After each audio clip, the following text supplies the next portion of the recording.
நம்ம வந்து 2 சுவிட்ச் கனெக்ஷன் பார்க்க போகிறோம். இது எப்படின்னா, இப்போ 2 சுவிட்ச் இருக்குது, இங்கே ஒரு சுவிட்ச் இருக்குது, இங்கே ஒரு சுவிட்ச் இருக்கும், அதில் 3 டெர்மினல் இருக்கும். ஓகேவா? இப்போ வந்து இங்கே வந்து ஒரு லேம்ப் ஓகே,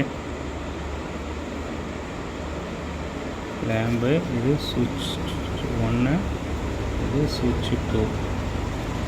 இப்போ வந்து மெயின் சப்ளை பேஸ்னு எடுத்துக்குவோம். இது வந்து நியூட்ரல். ஓகேவா? பேஸில் என்ன பண்ணணும், ஒரு சுவிட்சில் சென்ட்ரலில் கொடுத்துடணும். அடுத்த சுவிட்ச் சென்ட்ரலேருந்து நம்ம பல்புக்கு கனெக்ஷன் கொடுத்துடணும்.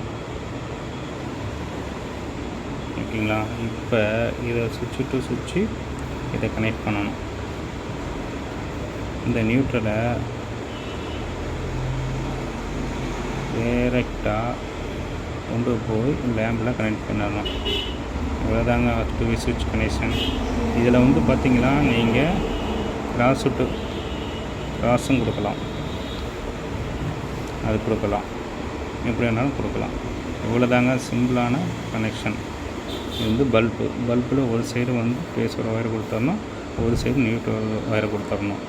இப்போ பவர் இந்த சைடு எந்த சைடு ஈஸியாக கொடுக்க முடியுமோ, அப்போ பவர் இந்த சைடு வந்துச்சுன்னா இதில் பவர் கொடுத்துடணும். இந்த லைட்லேருந்து இது வந்து லேம்புக்கு எடுத்து கொடுக்கணும். இவ்வளோதான் நண்பர்களே 2 சுவிட்ச் கனெக்ஷன்.